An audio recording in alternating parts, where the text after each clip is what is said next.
Jadi dia tidak dengan sepenuh hatinya. Iya.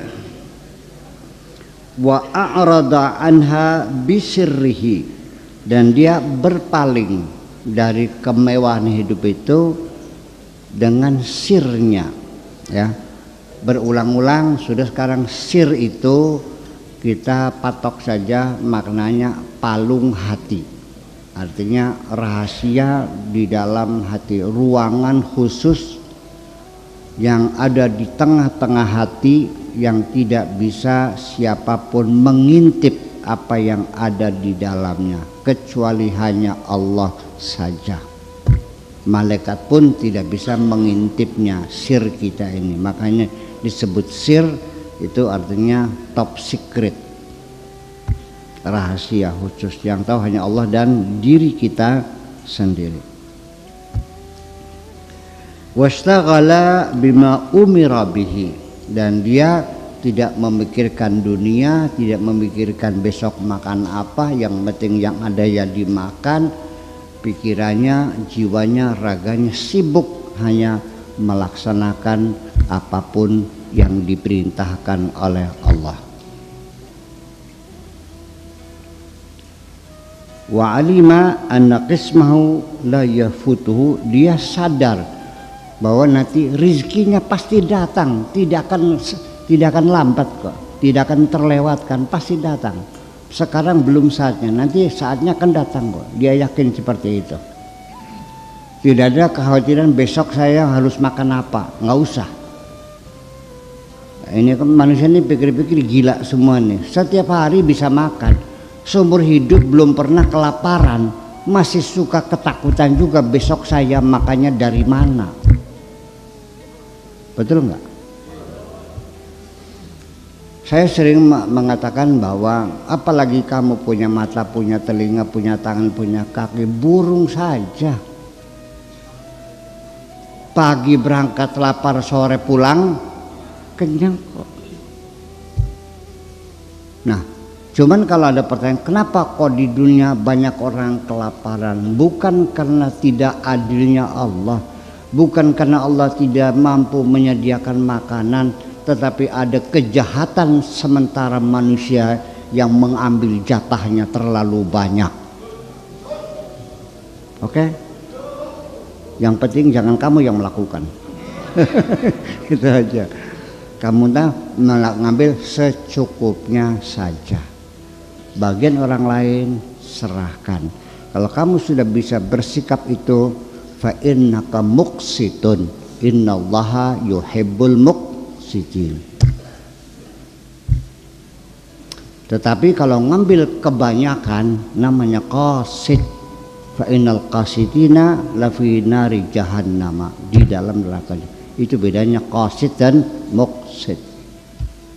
Masih ingat nggak? Ya. Walam yatlubhu, dan juga dia tidak mencari, ya sudah, silakan datang. Tarokal aksama ta'du khalfahu, dia biarkan saja rezekinya itu menyusul dari belakang. Mangga, rezekiku mau datang silakan, susulah aku. Sok nyusulah dewek baik itu mah. Anda dene kita ngulati sira ora. Saat aku mencari kamu, hai rezeki, nggak usah ya. Silakan kau datang sendiri ke sini. Yang butuh siapa? Nah.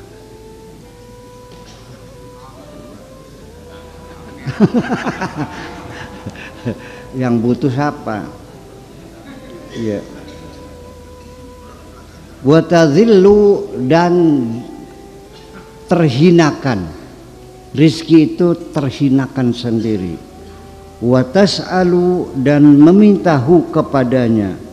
Qubulaha, diterima. Rizki itu sendiri yang datang mengejar tergopoh-gopoh, dan rizki itu sendiri yang merasa terhinakan, dan rizki itu sendiri yang datang mengemis kepadamu, tolong pakailah aku. Paham? Begini, ketika engkau masih suka menampilkan ketergantunganmu kepada siapapun, percayalah kamu dikerjain. Kepada siapapun kau tunjukkan ketergantunganmu, nanti orang itu semakin banyak ulah terhadapmu. Syaratnya ini, wah melelahkan. Jadi jangan pernah menunjukkan ketergantungan kepada siapapun. Perlu bantuan, oh terima kasih, aku sudah cukup. Perlu saya bantu, terima kasih. Bantu saja yang sedang membutuhkan. Selesai. Nah, uang pun jangan ditaruh di atas kepala, diselapin di topong tuh. Itu berarti kamu memuliakan uang. Jangan ditaruh di kantong kanan dekat jantungmu, semakin manja dia. Kalau perlu ditaruh di belakang pantatmu itu. Kalau perlu injaklah uang itu, nanti dia akan menjerit, tolong pakailah aku.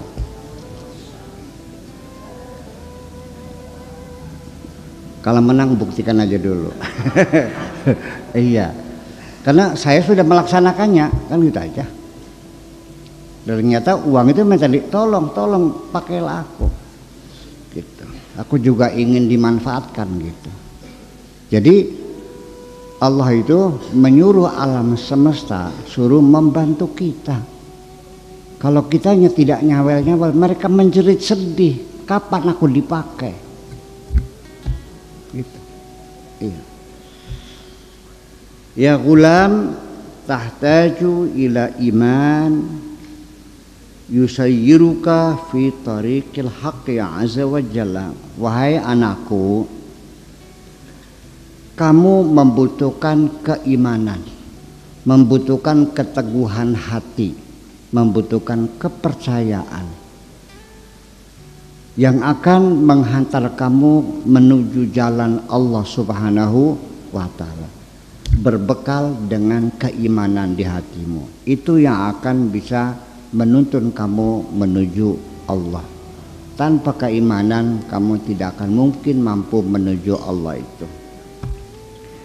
Wa ila iqanin, dan juga engkau perlu kepada keyakinan. Yuthbituka fiha, supaya langkahmu semakin mantap. Keimanan kau perlukan untuk mendorong kamu melangkah menuju Allah. Keyakinan juga perlu untuk memantapkan langkah-langkahmu dalam meniti kebenaran. Yahdaju fi awali sulukika fi hadat tariq, itu diperlukan adalah pada tahapan awal sulukmu menuju jalan ini. Ya, itu diperlukan untuk bekal langkah awal, untuk sebagai alat pendorong. Ila hamyanin wa fi akhirih ila imanin. Pertama memang modalnya perlu modal materi dulu, punya uang dulu, punya bekal lahir dulu. Kemudian akhirnya kamu membutuhkan kepada iman. Bi khilafi Tariqi Makkah, berbeda dengan ketika kamu berjalan menuju kota Mekah secara fisik. Ba'duhum qal, sebagian mereka mengatakan Tariqu Makkah yahtaju ila imanin wa hamyan. Keduanya perlu modal, perlu keimanan. Wa hadhihi tariq allati qad asyartu ilaiha, jalan menuju ini yang telah aku isyaratkan, tahtaju ila hamyanin wa ila imanin, perlu ada dana, perlu ada iman juga, bidayatan wa nihayatan, dari awal sampai akhir itu diperlukan, bukan awalnya saja. An Sufyan Ats-Tsauri rahmatullah alaihi, diceritakan oleh Sufyan, semoga Allah memberi rahmat kepadanya, awwaluma talaba al-ilma, pertama-tama yang diminta adalah ilmu pengetahuan. Melek dulu, jangan picek, perlu ilmu dulu. Semua diawali apapun dengan keilmuan. Mungkin bapak-bapak, ibu-ibu sering mendengar hadis Nabi yang sangat populer sekali, dan itu biasanya umumnya untuk pelajaran anak-anak madrasah ibtidaiyah, ya kan? Man arada dunya fa'alaihi wa man arada al-akhirah fa'alaihi wa man aradahuma fa'alaihi. Pengen dunia perlu ilmu, pengen akhirat, pengen dunia akhirat perlu ilmu juga. Bikin sayur asam perlu ilmu juga, bikin getuk ilmu juga. Kalau tidak bisa membedakan mana getuk mana dodol. Bikin getuk jadinya dodol.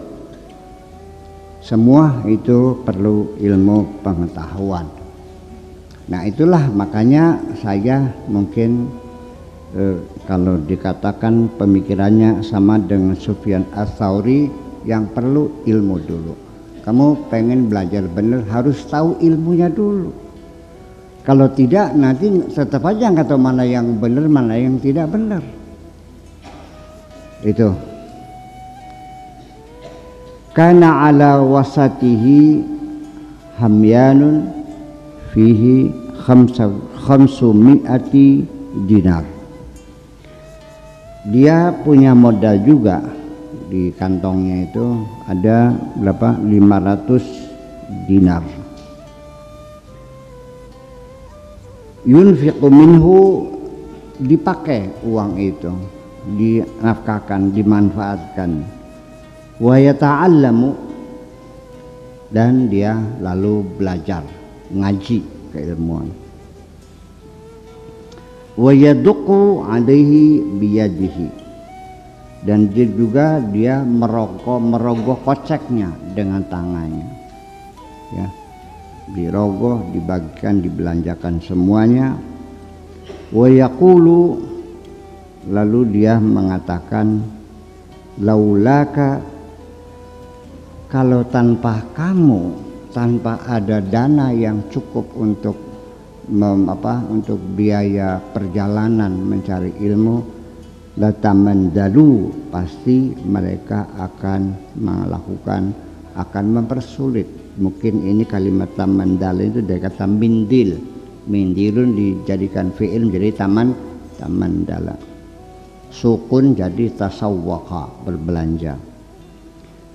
Bina kepada kita, falamma hasalah lahul ilm, dan setelah dia itu mendapatkan ilmunya, wa arafal haqqa, dan dia kenal dengan Allah azza wa jalla, anfaqa ma baqiya ma'ahu, dinafkahkan semua sisa yang ada di uangnya, di dalam sakunya, dinafkahkan semua, alal fuqara, butuh soten dulu untuk biaya belajar. Setelah tercapai ya sudah, uangnya dibagikan semua kepada orang-orang fakir semuanya. Sudah tidak membutuhkan lagi.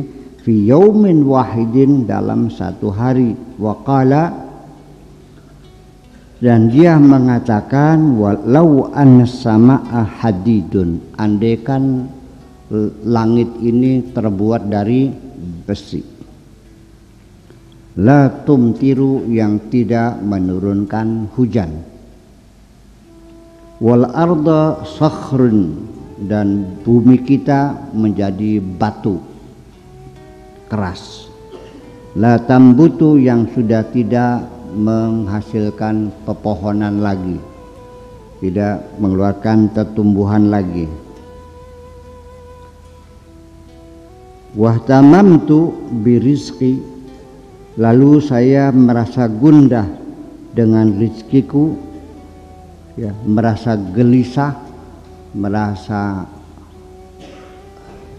syak, wasangka, menjadi bimbang nantinya bagaimana, ya, fitalabi dalam meminta, ini kafirun, berarti aku sama dengan kafir, sudah tidak percaya lagi kepada Allah Subhanahu wa taala. Tetap kalaupun bumi ini batu keras, langit sudah menjadi besi, sudah tidak turun hujan lagi, aku tetap harus yakin rizkiku pasti datang, gitu. Alaika bil kasbi wa ta'alluqi bis sababi.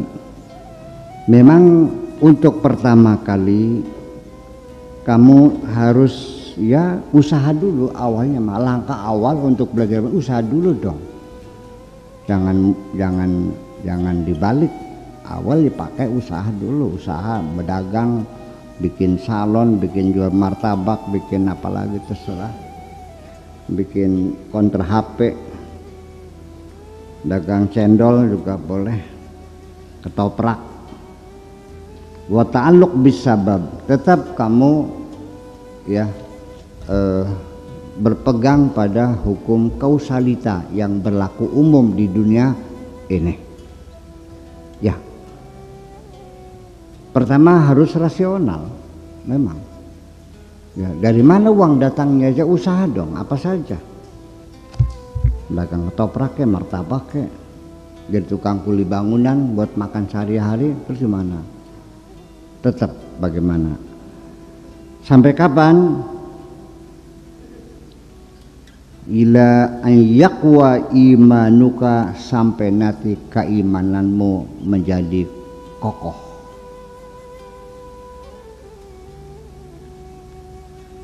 Tumantakil minas sababi ilal musabbibi. Setelah itu ketergantunganmu yang tadinya dari sabab, jalan usaha menggunakan hukum kausalita, kalau sudah sampai saatnya segera meningkatkan kualitas kamu, ketergantungan kepada al-musabbib, yaitu Allah Subhanahu wa ta'ala sebagai prima causa, ya, bukan kepada kausalita, tapi kamu langsung bergantung kepada prima causa, musabbibul asya, musabbibul asbab. Semua di dunia apapun akan terikat dengan hukum kausalita, hukum sebab musabab. Tetapi Allah ketika berkehendak, Allah tidak diikat dengan hukum kausalita. Innama amruhu idza arada syai'an an yaqula lahu kun fayakun. Wa idza qada amran fa innama yaqulu lahu kun fayakun. Selesai. Yang sering Anda katakan ke dalam dirimu sendiri, Allah apa saja bisa, Allah maha kuasa, Allah tidak terikat dengan kausalita, Allah sebagai prima causa, Allah tinggal mengatakan saja pasti terjadi. Tiap hari sugestilah dirimu itu, mensugesti dirimu sendiri dengan nama self suggestion. Itu pengaruhnya sangat besar sekali. Ya, mungkin lebih efektif dari kamu berzikir dikiran yang kamu tidak tahu maknanya. Dah pakai bahasa Indonesia saja. Percayalah, Allah maha kuasa, apa saja bisa. Ya, sebab bagaimanapun juga saya katakan bahwa untuk supaya sugesti kita ini menyentuh psikomotorik, maka harus dilakukan berulang-ulang. Kalau tidak susah. nggak bisa sekali dua kali, harus berulang-ulang. Apa saja yang berulang-ulang itu akan langsung menyentuh psikomotorik. Seperti apa? Bitarmi tukang bulu tani yang buta huruf, di larut malam dia sudah ngantuk, saya suruh tidur, ya sudahlah kalau ngantuk tidur sana. Jawabnya, nggak bisa Pak Kiai. Kenapa sih? Saya belum sholat isya. Dia bukan kiai, baca Quran juga masih alhamdulillah rabbil ngalamin, tapi dia tidak bisa tidur kalau belum sholat isya. Tapi saya punya teman yang hafal Quran, nggak sembahyang. Ya karena dia belajar agamanya setelah umur 25 tahun. Bitarmi tiap hari dididik oleh orang tuanya untuk tidak boleh meninggalkan sholat. Itu aja. Jadi harus perlu berulang-ulang, nggak bisa sekali.